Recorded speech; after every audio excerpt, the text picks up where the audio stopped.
Okay, dear students, today we are going to discuss the final part of the lesson, the print revolution. Here we would discuss, हम यहाँ पढ़ेंगे कि पुक्स ने किस प्रकार religious reforms, धार्मिक सुधार, धर्म की जो ड्रॉबैक्स थी उनके बारे में काम किया और उसके ऊपर किस प्रकार एक पब्लिक डिबेट का माहौल क्रिएट हुआ। 19th सेंचुरी से जैसा आप पाओगे कि जो रिलीजियस इश्यूज थे उन पे गहन बहुत ज़्यादा लॉट ऑफ डिबेट होने लगा। वहाँ पे अब डिफरेंट ग्रुप्स थे, वो देख रहे थे कि कॉलोनियल सोसाइटी में किस प्रकार डिफरेंट रिलीजियस व्यूज के ऊपर डिस्कशन हो रहा है। अब लोग नए तरीके से धर्म विशेष की जो बिलीफ थे, आइडियाज़ थे, उसको री इंटरप्ट करने लगे, एक्सप्लेनेशन करने लगे। कुछ उस समय की जो प्रैक्टिस थी उनको क्रिटिसाइज करने लगे और रिफॉर्म के लिए काम करने लगे कि इनको सुधार किया जाए। जबकि कुछ लोग ऐसे थे जो रिफॉर्मर्स के अगेंस्ट थे, जैसे राजा राम मोहन राय, वो रिफॉर्म्स चाहते थे।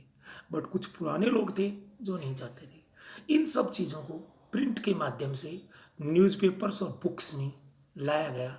आइए देखते हैं कैसे हुआ। ऐसा ही कुछ दिस वाज ए टाइम, ये एक वो समय था जब बड़ी कंट्रोवर्सीज हुई सोशल और रिलीजियस रिफॉर्मर्स के बीच में हिंदू धर्म के बारे में। जैसे हिंदू धर्म में विधवा विवाह, अतः विधवा का पुनरुत्थान। जो पुराने लोग थे, अर्थात जो ऑर्थोडॉक्स टाइप लोग थे, रूढ़िवादी कंजर्वेटिव लोग थे, they were not in favour of remarriage of widows. जबकि राजा राम मोहन राय जैसे लोग चाहते थे कि विडो री मैरिज हो। मोनोथिज्म, एक से ज़्यादा पत्नियां रखना, एक से ज़्यादा शादियां करना। पहले पुरुष लोग एक से ज़्यादा शादियां कर लेते थे। अब हिंदू धर्म में आपने देखा होगा कोई भी व्यक्ति सेकंड मैरिज एक पत्नी के जिंदा होते हुए उसकी सहमति के बगैर ऐसा नहीं कर सकता, अदरवाइज ये कानून में एक अपराध है। इसी प्रकार उस जमाने में ब्राह्मण लोग धर्म के नाम पे बड़ा ठगते थे। ब्राह्मण लोग इसी प्रकार मूर्ति पूजा, लोग पत्थर की पूजा करते थे। इन सब के बारे में लिखा गया कि ये गलत है। ऐसा ही सिस्टम बंगाल में डेवलप हुआ। न्यूज़पेपर्स में बड़ी बातें लिखी गई कि किस प्रकार ये चीज़ें गलत है। राजा राम मोहन राय, आपने पढ़ा भी होगा कि ही वर्कड अगेंस्ट, राजा राम मोहन राय ने सती प्रथा के खिलाफ काम किया। आखिर में 1829 में लॉर्ड विलियम बेंटिंग ने भारत में सती प्रथा, सती सिस्टम को बैन किया। राजा राम मोहन राय ने संबंध कौमुदी नामक एक बुक निकाली जिसमें उसने हिंदू धर्म के ड्रॉबैक्स के ऊपर हमला किया। बट ऑर्थोडॉक्स टाइप लोग थे, वो राजा राम मोहन राय को गलत ठहराने के लिए एक काउंटर में, उसके विपक्ष में एक मैगजीन निकालने लगे, समाचार चंद्रिका। सेम कहानी मुस्लिम्स में थी। 1822 में पर्शियन भाषा में 2 न्यूज़पेपर्स आने लगे जिसके नाम जाम ए जहाननामा और शमसुल अखबार थे। ऐसा ही गुजराती में बॉम्बे समाचार आने लगा। नॉर्थ इंडिया में उलेमा, मुस्लिम धर्म के जो गुरु होते हैं वो उलेमा कहलाते हैं, वो देखने लगे कि मुस्लिम राजवंश नष्ट हो रहे हैं, मुस्लिम डायनेस्टीज नष्ट हो रहे हैं। वो डर रहे थे कि कॉलोनियल रूलर्स हैं वो उनको धर्म परिवर्तन कराएंगे। मुस्लिम पर्सनल लॉज, अर्थात मुस्लिम धर्म के, जैसे आज भी मुस्लिम धर्म में एक व्यक्ति 4 शादियां कर सकता है, जबकि मैंने हिंदू धर्म में कहा कि नहीं कर सकता। तो पर्सनल मुस्लिम लॉज को चेंज करेंगे, इनको ऐसा डरा गया। इसलिए प्रेस बनी, उर्दू में बहुत सारी बातें लिखी गई कि इन चीज़ों को नहीं होने देंगे। देवबंद सेमरी नामक एक इंस्टीट्यूट बना 1861 में।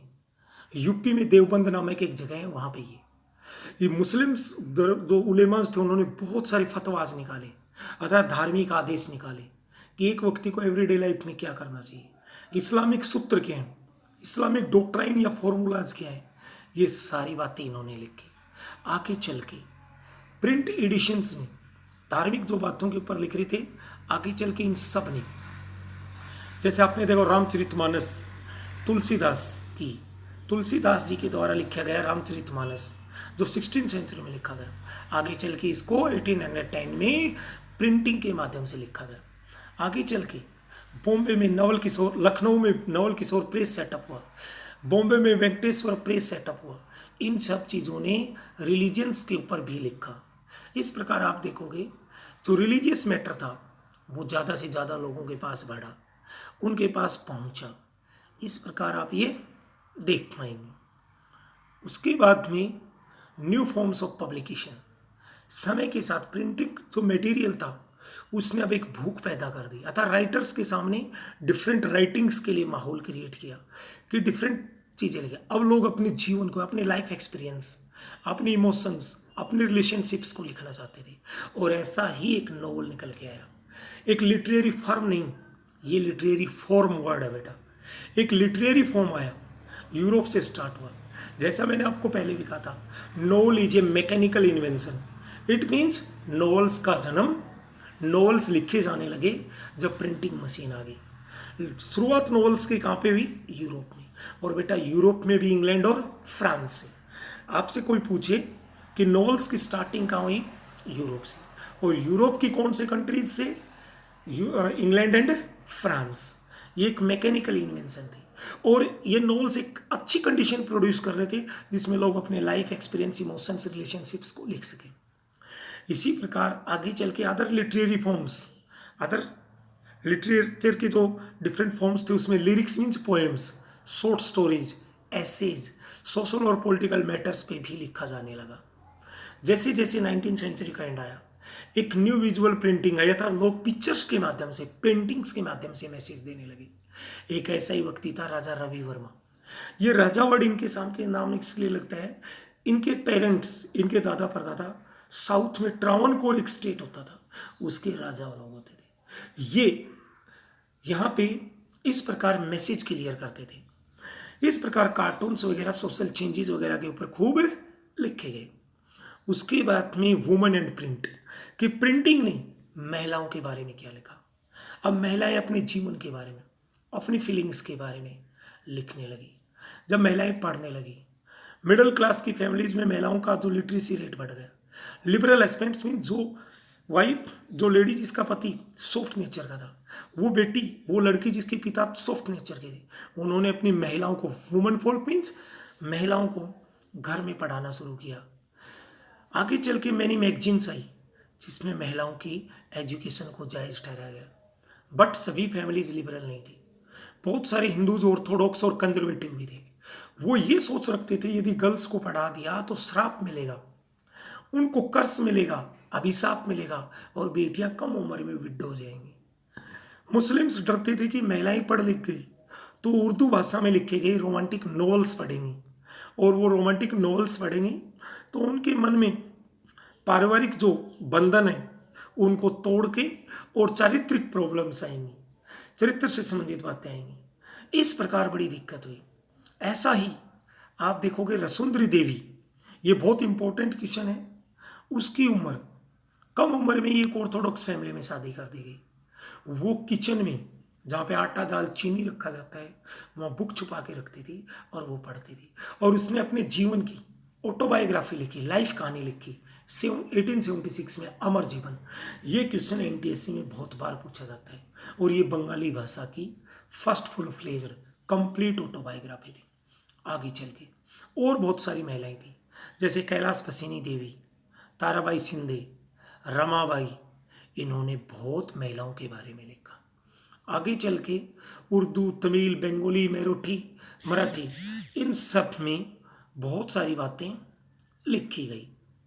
उसके बाद में आप यहाँ पे देखेंगे कि आगे चल के महिलाओं के बारे में लिखा गया कि उनकी एजुकेशन होना चाहिए, विधवा कम उम्र में हुई तो क्या प्रॉब्लम्स हैं, विडो रीमैरिज पे होना चाहिए, नेशनल मोमेंट वगैरह पे लिखा गया। ऐसे ही एक पंजाब में रामचंद्र चड्ढा थे, इन्होंने स्त्री धर्म विचार नामक एक बुक लिखी जिसमें उसने लिखा कि किस प्रकार एक ओबीडियंट वाइफ होनी चाहिए। इसी प्रकार बंगाल में बाटला हाउस था, यहाँ पे एक बड़ा प्रिंटिंग सिस्टम लगा और इसने इसको डेवलप किया। इसके बाद में ये बहुत मोस्ट इम्पोर्टेंट है, प्रिंट एंड द पुअर, कि प्रिंट अथवा बुक्स में गरीबों के बारे में क्या लिखा था। जब बुक स्मॉल हो गई, बुक्स सस्ती हो गई, छोटी हो गई, मार्केट में बिकने लगी, जगह जगह चौराहे पे बुक्स बेची जाने लगी, बुक फेयर्स लगने लगे, पब्लिक लाइब्रेरीज बन गई जहाँ पे लोग अपनी मेंबरशिप लेके बुक से बिना परचेज किए खरीद सकते थे। इन सब ने बड़ा मोटिवेशन किया। महात्मा ज्योतिबा फूले बहुत इंपॉर्टेंट है, 1871 में गुलामगिरी लिखी। आपको इस बुक का थीम याद करना है, उसने इस बुक में किसके बारे में लिखा? Injustice of the caste system, injustice of the caste system पे लिखा। ऐसा ही B.R. अम्बेडकर जी थे। अपनी हिस्ट्री के चैप्टर में पढ़ा, उसने डिप्रेस्ड क्लास एसोसिएशन लिखा, बनाई। ईवी रामास्वामी नेकर, जो प्रियार के नाम से भी जाने जाते थे, ये भी बहुत इंपॉर्टेंट है, मेनी टाइम्स NTSC में आ चुका है। इन्होंने भी कास्टिज्म के ऊपर बड़ा हमला किया, क्योंकि उस जमाने में आपने देखा होगा इंडिया में कास्टिज्म बहुत ज़्यादा था। ऐसे ही काशी बाबा थे, कानपुर में एक मिल वर्कर के थे, लोअर क्लास से बिलोंग करते थे। उसने भी छोटे और बड़े का सवाल नामक एक बुक लिखी, छोटे और बड़े नामक एक बुक लिखी इस 1938 में। उसने, इसका थीम था कास्ट एंड क्लास एक्सप्लॉयटेशन, कि किस प्रकार जाति विशेष का एक्सप्लॉयटेशन होता है। आगे चल के सुदर्शन चक्कर ने 1935 टू 1955 के बीच में बहुत सारी पोएम्स लिखी।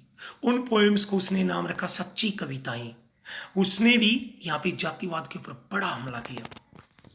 फिर आप देखेंगे, उससे आगे आप देखेंगे प्रिंट एंड सेंसरशिप। अब आप देखिए, शुरू में बुक्स थी, बिफोर 1798 से पहले ईस्ट इंडिया कंपनी सेंसरशिप के बारे में कोई चिंतित नहीं थी, अर्थात कोई कुछ भी लिख सकता था। बट समय के साथ बड़ी ही चिंतित होने लगी, बड़ी ही चिंतित होने लगी। अब देखिए क्या था, सेंसरशिप में अर्थात बुक्स में कंपनी के बारे में लिखा जाने लगा कि किस प्रकार इसकी दिक्कत होती है। 1820s में कोलकाता की सुप्रीम कोर्ट, जो पहले हुआ होता था, आजकल आप देखते हैं दिल्ली में, इसने कंपनी से ने इससे कानून बनवाया। लॉर्ड विलियम बेंटिंग वगैरह ने, थॉमस मैकाले वगैरह ने। यहाँ पे क्वेश्चन बनता है, प्रेस अर्थात प्रेस का जो लिबरेटर है वो लॉर्ड लिटन था। इंडिया में प्रेस को फ्रीडम देने के लिए बड़ा फेमस व्यक्ति था Lord Lytton, governor general of India था लॉर्ड लिटन। आगे चल के 1857 की रिवोल्यूशन के बाद में ब्रिटिशर्स इंडिया से फिर नाराज हुए और हमारी प्रेस के ऊपर बड़े बैन लगाए। 1878 में उन्होंने वर्नाकुलर प्रेस एक्ट पास किया। यह आयरलैंड की जो प्रिंटिंग प्रेस थी उसके लाज के ऊपर डिपेंडेंट था। यहाँ से भी NTSC में मेनी टाइम्स क्वेश्चन पूछा जाता है। इस कानून ने गवर्नमेंट को बड़ी पावर्स दी। कोई भी अखबार में, मैगजीन में, न्यूज़पेपर में, कहीं पर भी इंडिया का कोई भी कॉमन लैंग्वेज का न्यूज़पेपर निकलता था, उसमें कोई भी रिपोर्ट जाएगी, उसको पहले सेंसर किया जाएगा, चेक किया जाएगा। कोई भी गवर्नमेंट के खिलाफ नहीं लिख सकता था। और एक बार किसी ने ऐसा लिख दिया तो वन टाइम उसको वार्निंग और बाद में उसका सारा सिस्टम जब्त कर लिया जाता था। बट इंडिया में इन्होंने बड़े खतरनाक कदम उठाए। बट हमारे राष्ट्रवादी न्यूज़पेपर्स मीन्स जो देश प्रेम की भावना जगा रहे थे, उनकी संख्या घटी नहीं। वो लगातार कॉलोनियल मिसरूल, ब्रिटिश मिसरूल के बारे में लिख रहे थे, नेशनलिस्ट एक्टिविटीज़ को बढ़ावा दे रहे थे।